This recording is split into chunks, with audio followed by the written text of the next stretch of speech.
I'll tell you what, folks, I did a video earlier about the recently announced gig of Ozzy Osbourne's, his swan song, if you like, with Black Sabbath. I think it's at Aston Villa's football ground. Maybe wrong, pretty sure I'm right.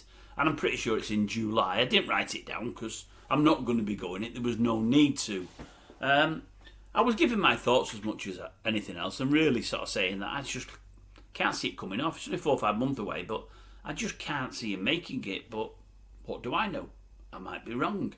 And that got me thinking about various gigs I've seen over the years. And there's been hundreds of them, folks. I know it's 1,000, hundreds. Lots and lots and lots and lots.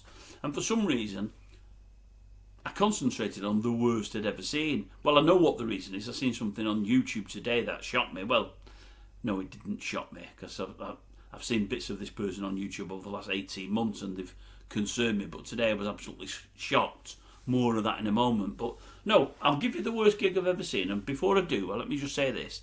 Everybody raves about this fella. And I mean absolutely everybody. He's from the old rock background. But I would suggest he's got as many female followers as males. Some of you will guess who that is. Some of you won't. Let me just put you right. It's not necessarily because of his flowing hair and his great good looks. But loads of women like him. I think from that you'll guess who it is straight away. They do. Loads of them do. Anyway, it's an act I've never fancied, never wanted to see. 1 or 2 of the songs I didn't mind. A couple of the real biggies, the real well-known ones, I'm not as keen on as everybody else. But he's on a bill, years and years ago now, 30, 40 years ago, with one of the bands I love. Can't remember where it's at, because I tell folks all the time my memory's crap. I tell you on it, it really is. I think it was a big festival.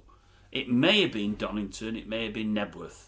Might have been none of them, but I think pretty much sure it was one of them. Now, for all I can't remember where it was, and I can't remember what year, I'm almost certain I remember which band he was backing up, because it was a support act, and I'm absolutely certain the person was as bad as I'm going to tell you it was. And I'll tell you, I think he was playing number 2 and number 3 I thought it was to Deep Purple. I could be wrong. It may not have been Deep Purple. I mean, that's how bad my memory is. But how bad this person was has stayed with me forever. It was old Meatloaf. Absolutely shocking. Now, I know Meatloaf is renowned sometimes for doing concerts when his voice is stripped. He puts that much into it. He tries so hard. He doesn't let gigs down. He doesn't cancel gigs willy-nilly, or didn't used to. And often he's sung while his throat hasn't been at its best. That wasn't a problem this day. And it was at a time when he was at the height of his popularity. He was huge in popularity as well. But he was absolutely woeful. And I mean woeful. Sister-in-law, it's her favourite act. She loves him. I know loads of women who love him because they just love the songs. They're just epic 8, 9, 10 minute ballads and whatever else, with a bit of rock thrown in. They're not really for me. I mean, I was never a real lover. After I seen him this day, I realised why. He was just absolutely crap. I do remember that one-off that he did on All Grey Whistle Test, and it blew everybody's minds. And I was pretty impressed myself, I've got to admit. It was very good that night. I remember that as well. But live, that day, it was an afternoon, and I think it threw it down of memory. So I think the weather was bad. I might be wrong about that. See, my memory's crap. I just remember how bad he was. After 2 songs, I'm thinking, oh my God. And I'm looking at my watch thinking, how much longer have we got of this? I think he was number 2 on the bill. It could have been number 3, but I think it was number 2. And the bill was about 5, 6, 7 people long. And I'm thinking, well, second on the bill, they get at least 45 minutes to an hour. I've got another hour of this yet. This is absolutely tosh. It was crap. Absolutely crap. Really, really, really poor. So all you that love him, that haven't seen him, I will say you're very, very lucky.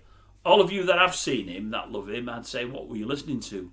Unless I just got a bad day of it, but I don't think it was that. He was awful live. Right, what made me think of it? I'll tell you what made me think of it. A bit of an era of mine was. Seen him in the late 70s. Blew my mind, thought they were fantastic. Mentioned him a couple of times over the last 12 months, 18 months since I've had the channel. That I've seen some offerings that he's done on YouTube over the last few years. That he's done with his band over the last few years. And he's been absolutely crap. Funnily enough, I seen him in Manchester about, time flies, say 20 years ago. Really looking at one of the most anticipated concerts I've had in years and years and years. He'd had a couple of LPs out after leaving his band. His first couple of LPs out, there was a couple of hit singles off him, and I thought, I can't wait for this. He's going to be brilliant. And I've got to say, his band, sensational. He could put a band together because he was a big name, a great, great band. He himself, absolutely crap. Absolutely terrible. And that would be David Lee Roth. Seen him today on that there YouTube. He's doing something in Thailand on some kind of bike. And I quite enjoyed it. I watched the 10-minute videos. It popped up on my YouTube feed a couple of days ago, so I thought, I'll have a look at that. And I quite enjoyed it. Then a couple of songs came up with Van Halen and on his own. And then all of a sudden, this stuff that's been released in the last 2 or 3 months, I read only the other day, he said he'd never ever play live again, but he's decided to do something summertime this year in America, some festival with a band. He's doing something. And I'm thinking, why bother?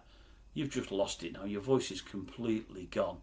Based on what I've seen with Van Halen, I'm on about 8, 10, 12 years ago. Even then, live he was crap. When the last LP came out, the single for that Tattoo, belting song, an absolute belting song, Tattoo. I loved it. But that's in a studio.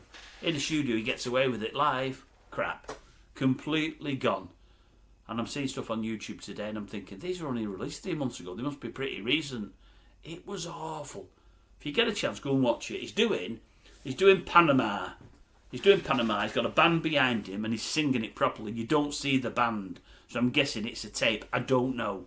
But he is singing properly. Well, he's not singing properly. He's singing. It is him. He's not miming. You'd wish he was miming. You feel short-changed, but you'd wish he was miming. It was awful.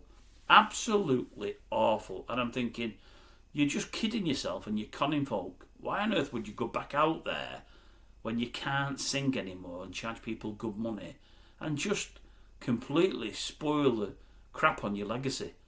You know, just, awful. Really awful. I used to love Lee Roth, you know, what a frontman. Brilliant frontman, great to watch, but now he's just a grinning crap singer. He's gone absolutely terrible. So, Meatloaf and now David Lee Roth. That's 2 in the what's it called book, the naughty book. People that aren't good enough, earning money and not being good enough. Next time we're on, we might mention someone that's pretty good at what they do. I always end up knocking folk, don't I? Don't mean to.